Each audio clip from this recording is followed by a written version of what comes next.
What's going on, guys? DopeStar930 here with my tutorial on how to install the Slim Proto V2 into an Xbox 360 Slim. This is the latest RGH chip from Team Xecuter and the last they're releasing. It's for all Slim consoles. I'm going to be installing it into a Trinity for you guys. You're going to need the Xecuter Proto V2 chip, soldering equipment, a NAND reader. I'm using a NAND X, and Team Xecuter's JRunner program, the latest version preferably.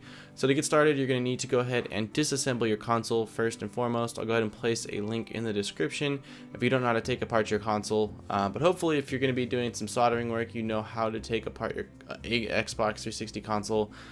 Because again, this is not something that I recommend for someone that's never soldered or done any kind of modding work before, because there's a pretty high risk of you damaging your console and rendering it useless if you do this incorrectly. So anyways, make sure you follow the details correctly and pay attention to all the details. The soldering and things like that is more to show you an example than to follow step by step, but if you follow this guide, you should definitely be able to install this chip into your Trinity without any problems. So to get started, we're going to go ahead and solder our NAND wires to the motherboard. This is for the Trinity. If you're doing this with a Corona, the NAND spots are a little bit different, so make sure that you get the diagram online. First thing I'm going to do is go ahead and apply some flux to the points I'll be working with. Next, we're going to go ahead and tin those points by just dabbing some solder onto each of the points we're going to be soldering the wires to. This just makes it much easier to get a connection, and it just less chances of errors if you do this.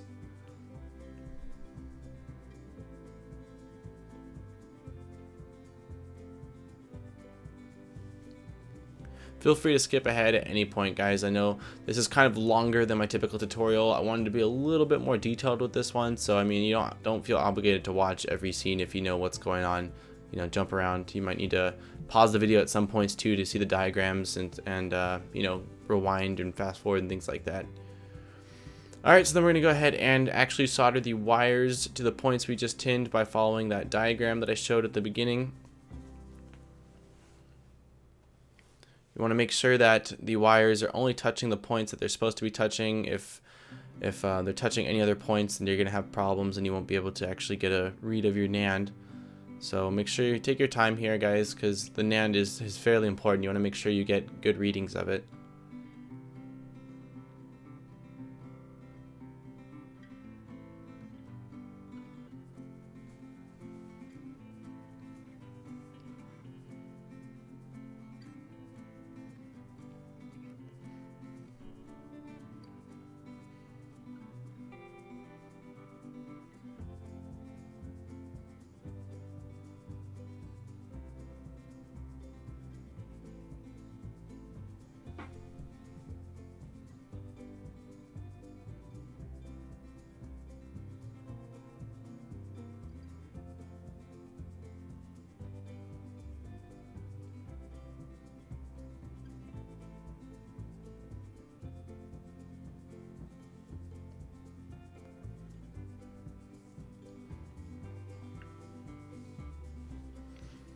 Alright, so now we've got all the wires soldered in. Next thing you're going to want to do is plug the power into your console, but do not power on the console. Just make sure you have power running through the console, but don't actually turn it on. Then you're going to plug in the NAND X to the cable and plug your USB into the NAND X so that it's connected to your computer, and it should light up like that. Then on the computer, we're going to go ahead and open up our JRunner program. I recommend running it as administrator just to be on the safe side, so there's no problems with it. I don't know why mine's freaking out, but alright, then you're going to go ahead and select read NAND. You can choose a number of times. I recommend 3 just to be on the safe side and make sure you've gotten good reads and make sure that USB is selected. Then just go ahead and click the read NAND option. If it asks you to name it, you can name it whatever you want, just something you won't forget. If you're doing this as a service for someone else, maybe you want to name it as their name or something like that, however you keep track of your NAND information. So then you want to go ahead and just let it run through. It'll take a little bit of time. I mean, I'd say depending on how many times you're reading it, obviously. I think mine takes like, I don't know, maybe 6-7 minutes roughly, something like that. So we'll go ahead and I'm going to let it run through and then we'll come back to it.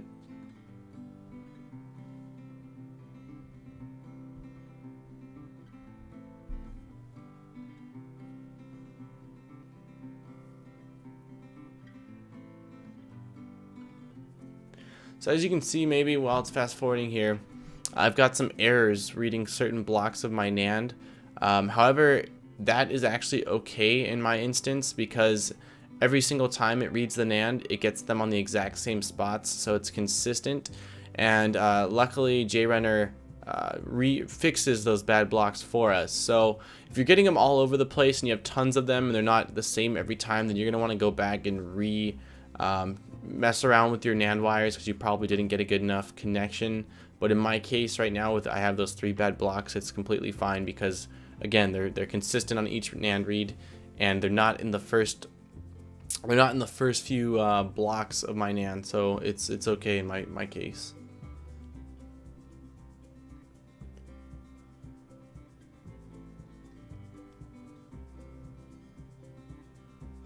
Okay, so since we've got those 3 consistent blocks and it says NANDs are the same, next thing we're going to go ahead and create is our ECC image. Just make sure RGH2 is selected, and the dash information doesn't actually matter right now, but click create, it'll do that in a second, and then go ahead and write it over. Shouldn't take too long, it's a pretty small file.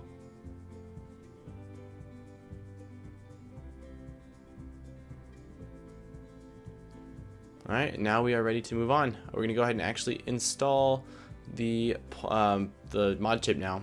So my images are kind of blurry, guys, I know. So I'll go ahead and place links in the description to the actual original files so you can take a look at them. Again, these were just kind of more for example than anything.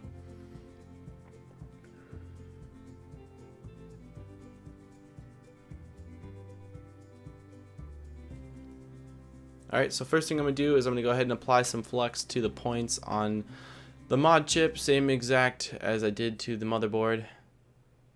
It just makes it easier to get solder to flow onto the points or the pads. Then same exact thing, go ahead and just tin the points by applying some solder. Make sure that you don't hold the iron on too long or it can damage the pads. I mean, these are large pads, so you shouldn't have a problem at all really. But again, once you have flux on there, the solder should flow almost instantly, so you shouldn't have to hold your iron there for more than like a split second really.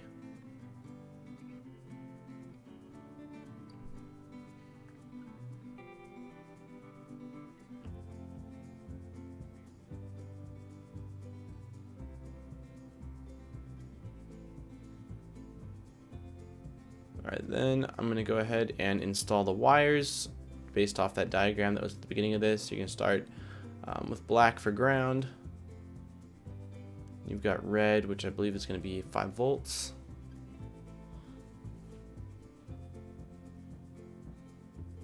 Followed by yellow.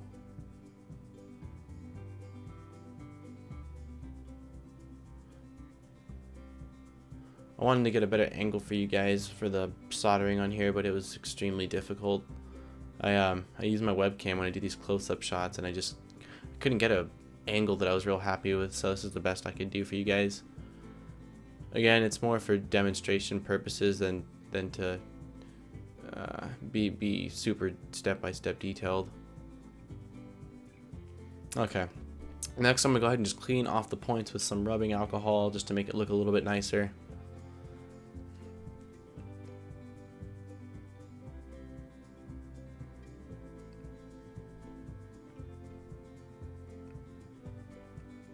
And we are going to tin the points that we are going to be soldering our mod chip onto, just like we have been doing.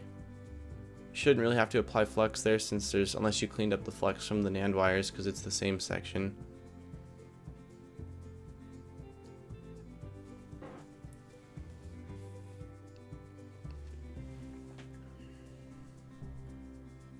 Believe me too, guys, using the flux and using pre-tinning the points should almost be a requirement, not an option, because it makes this install so much easier. Don't skip out on using flux or pre-tinning the points. Next, I'm gonna go ahead and install this QSB. Make sure you install the post. I mean, not the post. I'm sorry. I can't really get a good shot of this right here.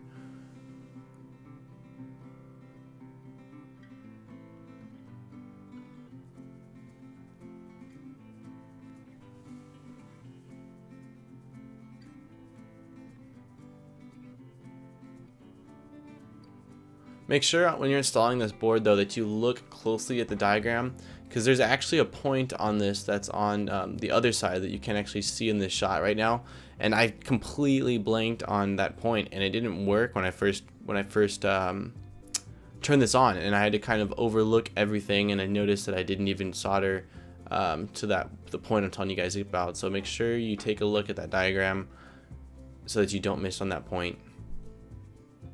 Typically, I hate using these QSBs, guys. I love using direct wire install, but for this one, it didn't really give me an option, so I had to use this QSB. Then again, clean off the points afterwards. To show you guys where to put the blue and yellow wires, I checked the diagram for this as well.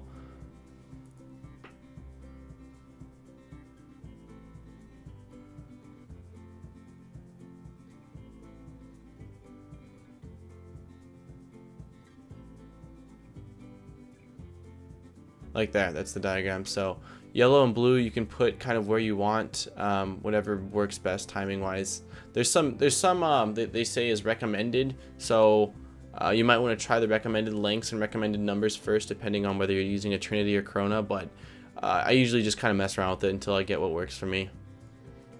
And then you're just going to go ahead and install the last wires on the top to those points that you tinned prior.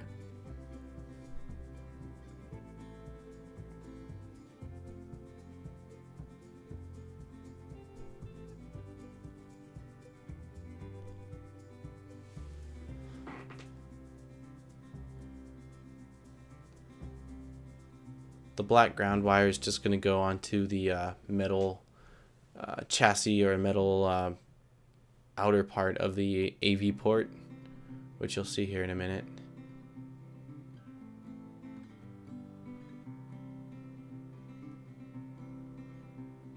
There we go. I tinned it right there, and I'm going to go ahead and solder that on. Also, guys, on the blue and yellow wire that goes to the bottom on that QSB, don't pay attention right now. I know they look long and they look like they're not soldered in place. It's because they're not. I kind of did this video a little bit out of order. So the yellow and blue are going to be on the bottom of the board, and they should be soldered in by now if you're following along with this guide. See right there, I show me shoving them through, but they should already. I recommend getting those out of the way first because they're kind of the most complicated. And then you want to set the dips. Follow this right here. The dips are going to be the switches for those. You'll see me now taking the sticker off the top of it. But there's going to be 8 switches, which are called the dip switches. And you're going to need to set that accordingly to which motherboard you have. And also you can try out different switches to see which one gives you the best boot results. Personally, I just get it to work. I don't care about timing necessarily too much. You want to remount your CPU fan as well, because the CPU fan, you're going to need it on when you turn on the console right now.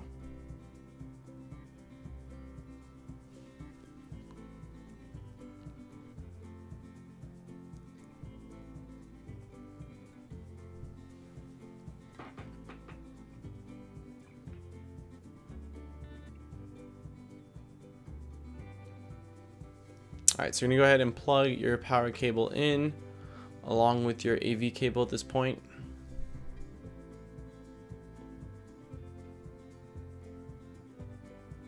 Your mod chip should actually light up. If it doesn't, you've got issues because it should show that it's getting power running through it, as you can see with that red LED.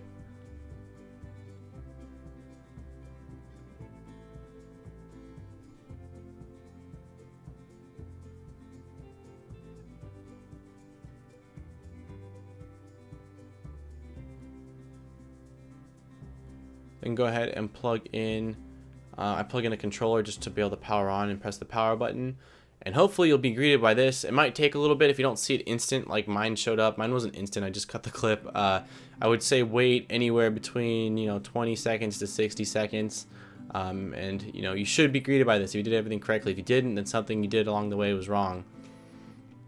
But this right here is going to give you your CPU key and DVD key, as I point out right there. You're going to go ahead and want to take a picture of it or write it down. I recommend taking a picture of it because it does kind of go away.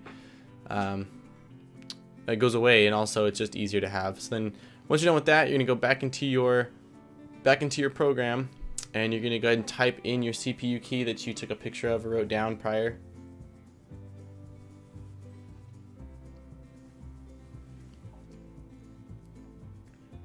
And once you type it in, if you do type it in correctly, you should get a bunch of information about the console.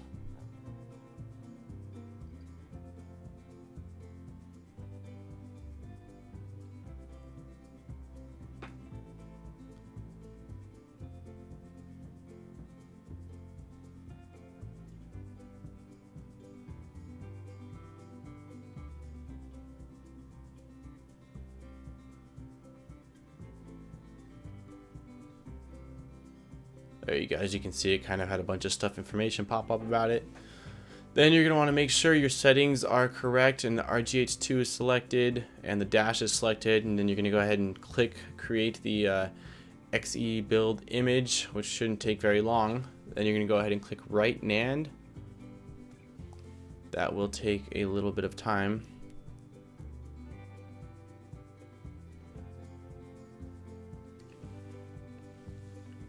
When you're doing this though, again guys, make sure you have the power cable plugged in but the console's not on, and then the NAND X has to be plugged in as well to your computer and then to the wires that you have soldered in onto the board.